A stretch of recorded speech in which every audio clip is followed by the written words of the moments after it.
Welcome to my book nook. Welcome back to Gena's Book Nook. This is the second installment of The Alchemist by Paulo Coelho. I hope that you enjoyed the first one and that's why you're back. I hope that you thought about what your personal legend is.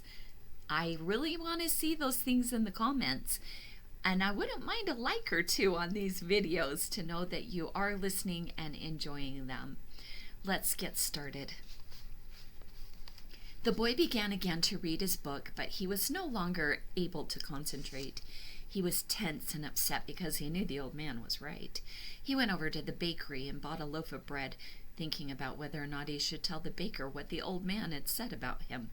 Sometimes it's better to leave things as they are, he thought to himself, and decided to say nothing. If he were to say anything, the baker would spend 3 days thinking about giving it all up, even though he had gotten used to the way things were. The boy could certainly resist causing that kind of anxiety for the baker, so he began to wander through the city and found himself at the gates. There was a small building there with a window at which people bought tickets to Africa, and he knew that Egypt was in Africa. "Can I help you?" asked the man behind the window. "Maybe tomorrow," said the boy, moving away.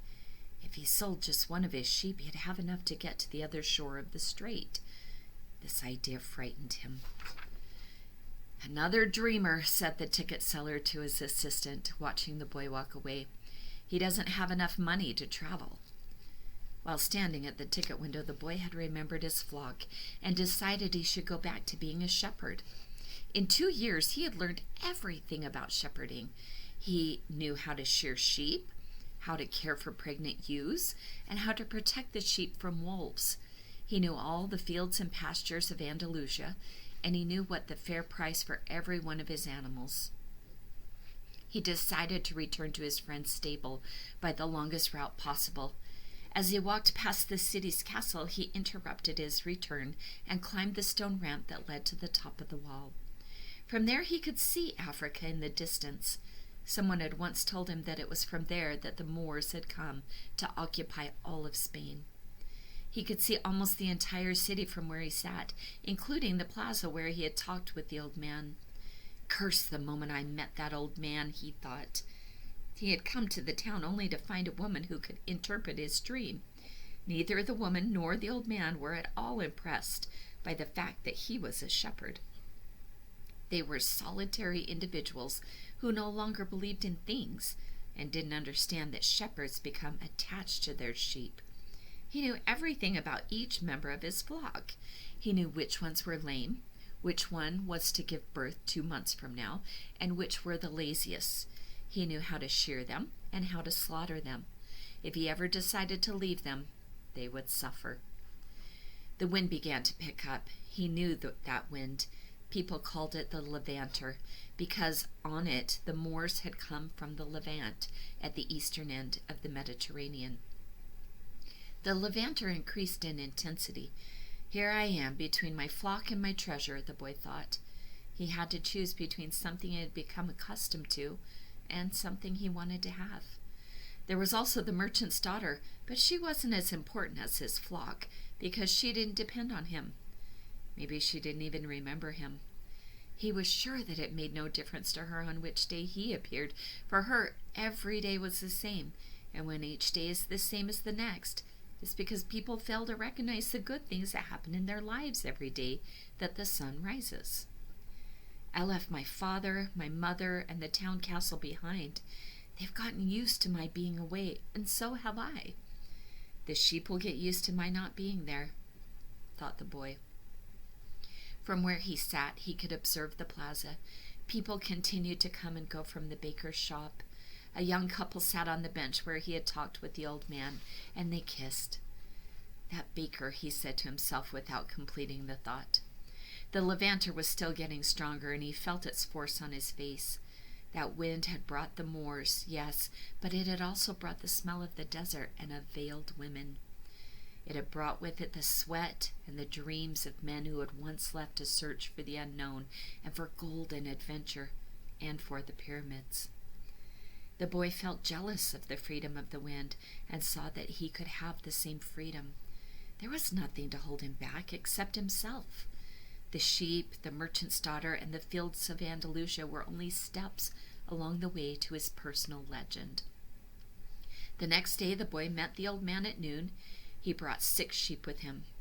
"I'm surprised," the boy said. "My friend bought all the other sheep immediately."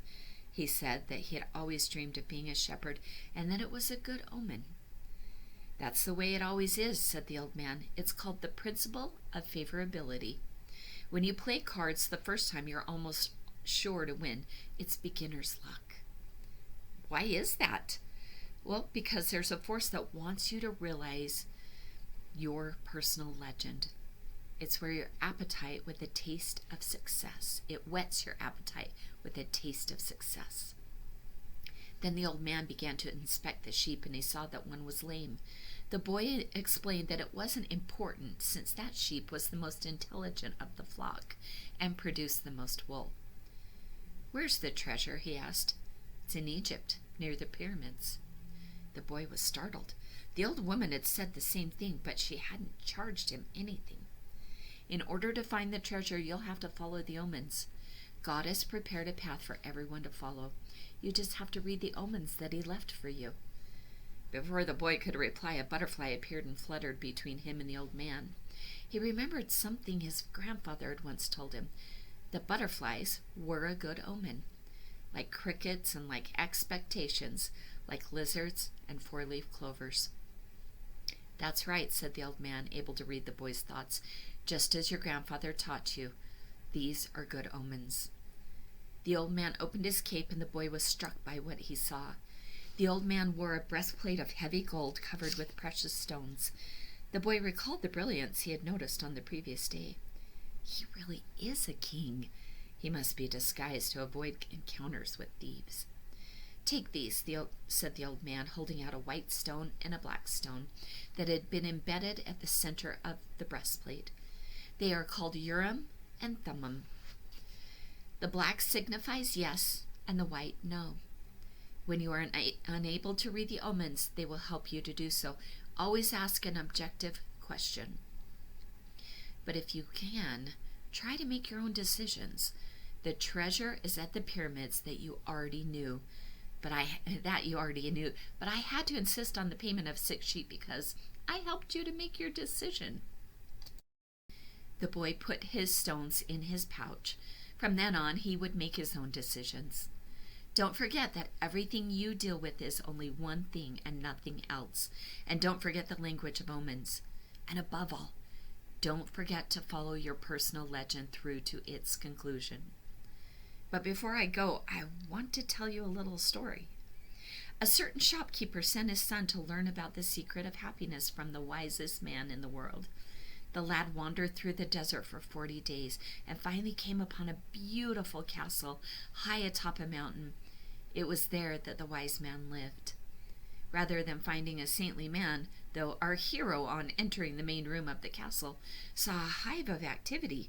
Tradesmen came and went, people were conversing in the corners, a small orchestra was playing soft music, and there was a table covered with platters of the most delicious food in that part of the world. The wise man conversed with everyone, and the boy had to wait for 2 hours before it was his turn to be given the man's attention. The wise man listened attentively to the boy's explanation of why he had come, but told him that he didn't have time just then to explain the secret of happiness. He suggested that the boy look around the palace and return in 2 hours. "Meanwhile, I want to ask you to do something," said the wise man, handing the boy a teaspoon that held 2 drops of oil. "As you wander around, carry the spoon with you without allowing the oil to spill." The boy began climbing and descending the many stairways of the palace, keeping his eyes fixed on the spoon. After 2 hours, he returned to the room where the wise man was. "Well," asked the wise man, "did you see the Persian tapestries that are hanging in my dining hall? Did you see the garden that it took the master gardener 10 years to create? Did you notice the beautiful parchments in my library?" The boy was embarrassed and confessed that he had observed nothing. His only concern had been not to spill the oil that the wise man had entrusted to him. "Then go back and observe the marvels of my world," said the wise man. "You cannot trust a man if you don't know his house." Relieved, the boy picked up the spoon and returned to his exploration of the palace, this time observing all of the works of art on the ceilings and the walls. He saw the gardens and mountains all around him, the beauty of the flowers, and the taste with which everything had been selected. Upon returning to the wise man, he related in detail everything he had seen. "But where are the drops of oil I entrusted to you?" asked the wise man. Looking down at the spoon he held, the boy saw that the oil was gone. "Well, there is only one piece of advice I can give you," said the wisest of wise men. "The secret of happiness is to see all the marvels of the world and never to forget the drops of oil on the spoon." The shepherd said nothing. He had understood the story the old king had told him.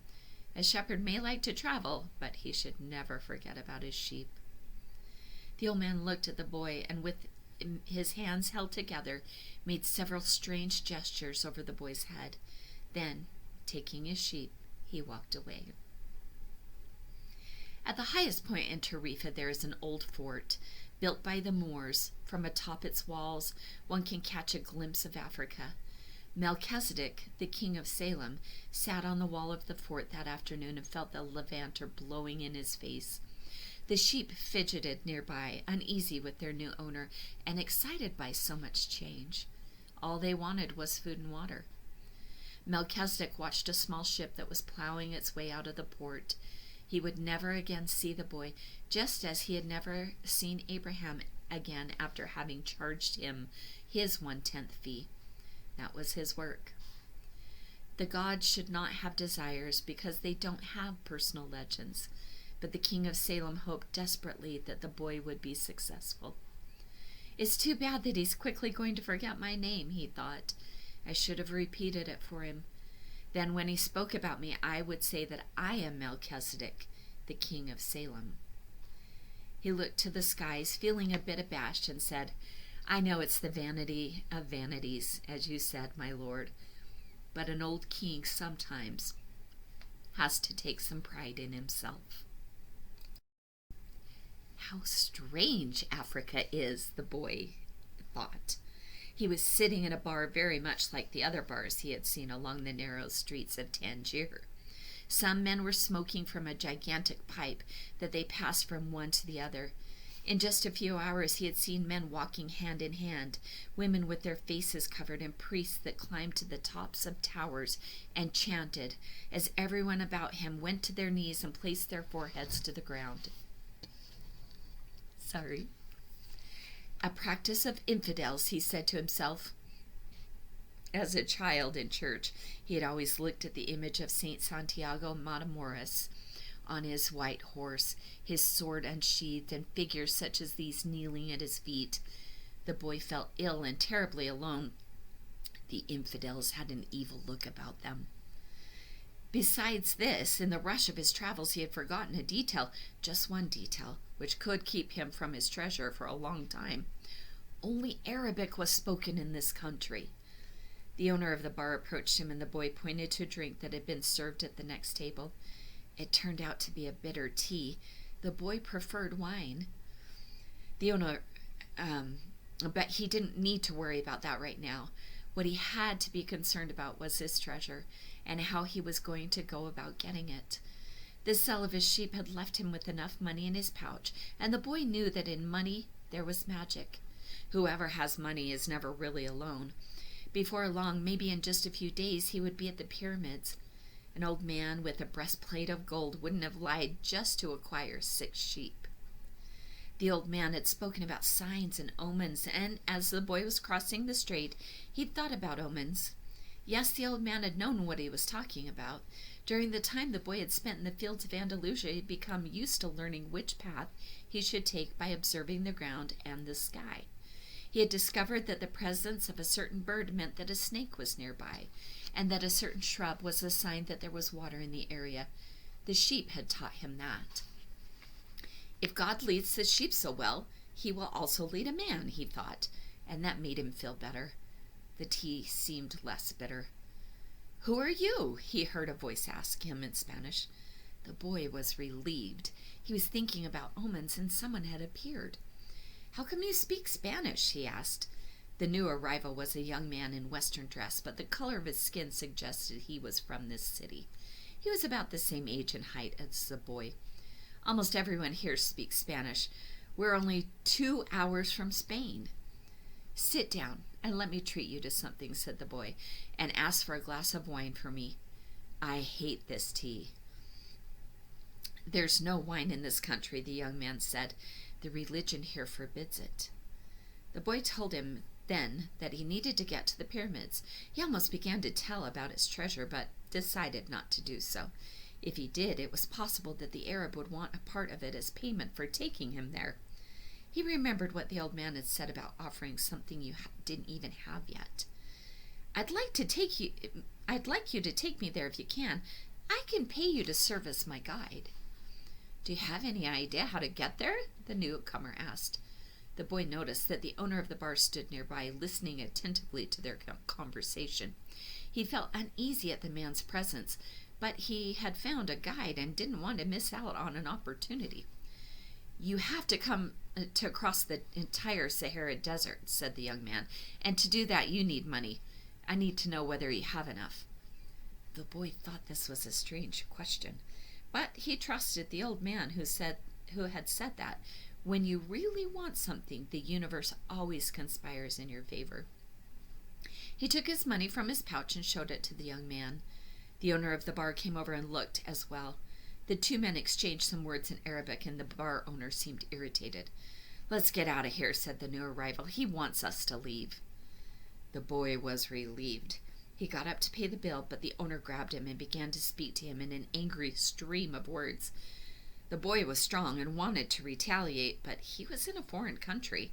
His new friend pushed the owner aside and pulled the boy outside with him. "He wanted your money," he said. "Tangier is not like the rest of Africa. This is a port, and every port has its thieves." The boy trusted his new friend. He had helped him out in a dangerous situation. He took out his money and counted it. "We could get to the pyramids by tomorrow," said the other, taking the money, "but I have to buy 2 camels. They walked together through the narrow streets of Tangier. Everywhere there were stalls with items for sale. They reached the center of a large plaza where the market was held. There were thousands of people there, arguing, selling, and buying vegetables for sale amongst daggers and carpets displayed alongside tobacco. But the boy never took his eye off of his new friend. After all, he had all of his money. He thought about asking him to give it back, but decided that would be unfriendly. He knew nothing about the customs of the strange land he was in. "I'll just watch him," he said to himself. He knew he was stronger than his friend. Suddenly, there in the midst of all that confusion, he saw the most beautiful sword he had ever seen. The scabbard was embossed in silver, and the handle was black and encrusted with precious stones. The boy promised himself that when he returned from Egypt, he'd buy that sword. "Ask the owner of that stall how much the sword costs," he said to his friend. Then he realized that he had been distracted for a few moments, looking at the sword. His heart squeezed, as if his chest had suddenly compressed it. He was afraid to look around because he knew what he would find. He continued to look at the beautiful sword for a bit longer until he summoned the courage to turn around. All around him was the market, with people coming and going, shouting and buying, and the aroma of strange foods. But nowhere could he find his new companion. The boy wanted to believe that his friend had simply become separated from him by accident, but he decided to stay right there and await his return. As he waited, a priest climbed to the top of a nearby tower and began his chant. Everyone in the market fell to their knees, touching their foreheads to the ground, and took up the chant. Then, like a colony of worker ants, they dismantled their stalls and left. The sun began its departure as well. The boy watched it through its trajectory for some time, until it was hidden behind the white houses surrounding the plaza. He recalled that when the sun had risen that morning, he was on another continent, still a shepherd with 60 sheep, and looking forward to meeting with a girl. That morning he had known everything that was going to happen to him as he walked through the familiar fields, but now, as the sun began to set, He was in a different country, a stranger in a strange land where he couldn't even speak the language. He was no longer a shepherd, and he had nothing, not even the money, to return and start over again. All this happened between sunrise and sunset, the boy thought. He was feeling sorry for himself and lamenting the fact that his life could have changed so suddenly and so drastically. He was so ashamed that he wanted to cry. He had never even wept in front of his own sheep. But the marketplace was empty and he was far from home, so he wept. He wept because God was unfair and because this was the way God repaid those who believed in their dreams. When I had my sheep, I was happy, and I made those around me happy. People saw me coming and welcomed me, he thought, but now I'm sad and alone. I'm going to become bitter and distrustful of people because one person betrayed me. I'm going to hate those who have found their treasure because I never found mine. I'm going to hold on to what little I have because I'm too insignificant to conquer the world. He opened his pouch to see what was left of his possessions. Maybe there was a bit left of the sandwich he had eaten on the ship. But all he found was the heavy book, his jacket, and the 2 stones the old man had given him. As he looked at the stones, he felt relief for some reason. He had exchanged 6 sheep for 2 precious stones that had been taken from a gold breastplate. He could sell the stones and buy a return ticket. But this time I'll be smarter, the boy thought, removing them from the pouch so he could put them in his pocket. This was a port town, and the only truthful thing his friend had told him was that the port towns are full of thieves. Now he understood why the owner of the bar had been so upset. He was trying to tell him not to trust that man.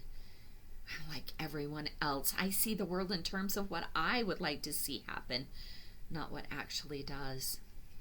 He ran his fingers slowly over the stones, sensing their temperature and feeling their surfaces. They were his treasure.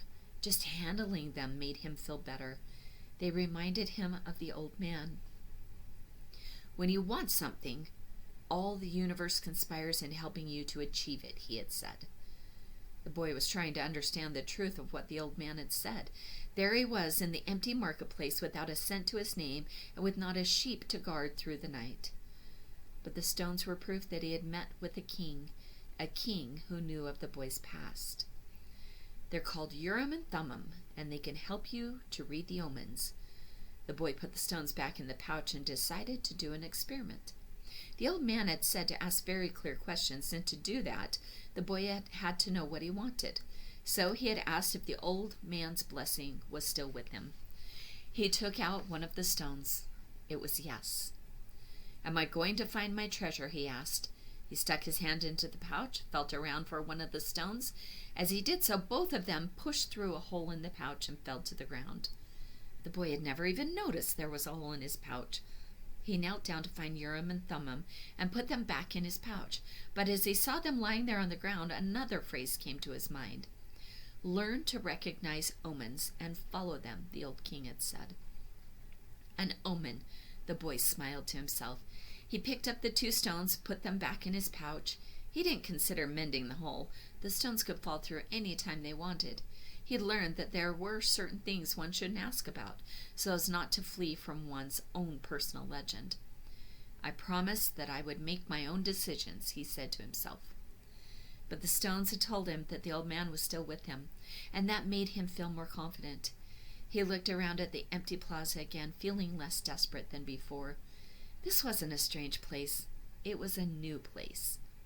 After all, what he had always wanted was just that, to know new places. Even if he never got to the pyramids, he had already traveled further than any shepherd he knew. Oh, if they only knew how different things are just by 2 hours by ship from where they are, he thought. Although his new world at the moment was just an empty marketplace, he had already seen it when it was teeming with life, and he would never forget it. He remembered the sword. It hurt him a bit to think about it, but he had never seen one like it before. As he mused about these things, he realized that he had to choose between thinking of himself as the poor victim of a thief and as an adventurer in quest of his treasure. I'm an adventurer looking for treasure, he said to himself. He was shaken into wakefulness by someone. He had fallen asleep in the middle of the marketplace, and life in the plaza was about to resume. Looking around, he sought his sheep and then realized that he was in a new world. But instead of being saddened, he was happy. He no longer had to seek out food and water for the sheep. He could go in search of his treasure instead. He had not a cent in his pocket, but he had faith. He had decided the night before that he would be as much an adventurer as the ones he had admired in the books. He walked slowly through the market. The merchants were assembling their stalls, and the boy helped a candy seller to do his. The candy seller had a smile on his face. He was happy, aware of what his life was about, and ready to begin a day's work. His smile reminded the boy of the old man, the mysterious old king he had met. This candy merchant isn't making candy so that later he can travel or marry his shopkeeper's daughter. He's doing it because it's what he wants to do, thought the boy. He realized that he could do the same thing the old man had done, sense whether a person was near to or far from his personal legend, just by looking at them. It's easy, and yet I've never done that before, he thought. When the stall was assembled, the candy seller offered the boy the first sweet he had made for the day. The boy thanked him, ate it, and went on his way. When he had gone only a short distance, he realized that while they were erecting the stall, one of them had spoken Arabic and the other Spanish. And they had understood each other perfectly well. There must be a language that doesn't depend on words, the boy thought. I've already had that experience with my sheep, and now it's happening with people. He was learning a lot of new things. Some of them were things that he had already experienced and weren't really new, but that he had never perceived before. And he hadn't perceived them because he had been accustomed to them. He realized, if I can learn to understand the language without words, I can learn to understand the world. Relaxed and unhurried, he resolved that he would walk through the narrow streets of Tangier. Only in that way would he be able to read the omens. He knew it would require a lot of patience, but shepherds know all about patience. Once again, he saw that in that strange land, he was applying the same lessons he had learned with his sheep. All things are one, the old man had said. The crystal merchant awoke with the day and felt the same anxiety he had felt every morning. He had been in the same place for 30 years, a shop at the top of a hilly street where few customers passed. Now it was too late to change anything. The only thing he had ever learned to do was to buy and sell crystal glassware. There had been a time when many people knew of his shop. Arab merchants, French and English geologists, German soldiers who were always well-heeled. In those days it had been wonderful to be selling crystal, and he had thought about how he would become rich and have beautiful women at his side as he grew older. But as time passed, Tangier had changed. The nearby city of Ceuta had grown faster than Tangier, and business had fallen off. Neighbors moved away, and there remained only a few small shops on the hill, and no one was going to climb the hill just to browse through a few small shops. But the crystal merchant had no choice. He had lived 30 years of his life buying and selling crystal pieces, and now it was too late to do anything else. He spent the entire morning observing the infrequent comings and goings in the street. He had done this for years and knew the schedule of everyone who passed. But just before lunchtime, a boy stopped in front of the shop. He was dressed normally, but the practiced eyes of the crystal merchant could see that the boy had no money to spend. Nevertheless, the merchant decided to delay his lunch for a few minutes until the boy moved on. A card hanging in the doorway announced that several languages were spoken in the shop. The boy saw a man appear behind the counter. "I can clean up those glasses in the window if you want," said the boy. "The way they look now, nobody is going to want to buy them." The man looked at him without responding. "In exchange, you could give me something to eat?" The man still said nothing, and the boy sensed that he was going to have to make a decision. In his pouch he had his jacket. He certainly wasn't going to need it in the desert. Taking the jacket out, he began to clean the glasses. In half an hour he had cleaned all the glasses in the window, and as he was doing so, 2 customers had entered the shop and bought some crystal. When he had completed the cleaning, he asked the man for something to eat. "Let's go and have some lunch." said the crystal merchant. He put a sign on the door, and they went to a small cafe nearby. As they sat down at the only table in the place, the crystal merchant laughed. "You didn't have to do any cleaning," he said. "The Quran requires me to feed a hungry person." "Well then, why did you let me do it?" the boy asked. "Because the crystal was dirty, and both you and I need to cleanse our minds of negative thoughts." When they had eaten, the merchant turned to the boy and said, "I'd like you to work in my shop. 2 customers came in today while you were working, and that's a good omen." People talk a lot about omens, thought the shepherd, but they really don't know what they're saying, just as I hadn't realized that for so many years I had been speaking a language without words to my sheep. "Do you want to go to work for me?" the merchant asked. "Well, I can work for the rest of today," the boy answered. "I'll work all day until dawn. I'll clean every piece of crystal in your shop. In return, I need money to get to Egypt tomorrow." The merchant laughed. "Even if you cleaned my crystal for an entire year, even if you earned a good commission selling every piece, you would still have to borrow money to get to Egypt. There are thousands of kilometers of desert between here and there." There was a moment of silence so profound that it seemed the city was asleep. No sound from the bazaars, no arguments among the merchants, no men climbing to the towers to chant. No hope, no adventure, no old kings or personal legends, no treasure, and no pyramids. It was as if the world had fallen silent because the boy's soul had. He sat there staring blankly through the door of the cafe, wishing that he had died and that everything would end forever at that moment. The merchant looked anxiously at the boy. All the joy he had seen that morning had suddenly disappeared. "I can give you the money you need to get back to your country, my son," said the crystal merchant. The boy said nothing. He got up, adjusting his clothing, and picked up his pouch. "I'll work for you," he said. And after another long silence, he added, "I need money to buy some sheep." We're going to stop there. The next session of our book Nook will begin part 2 of The Alchemist by Paulo Coelho.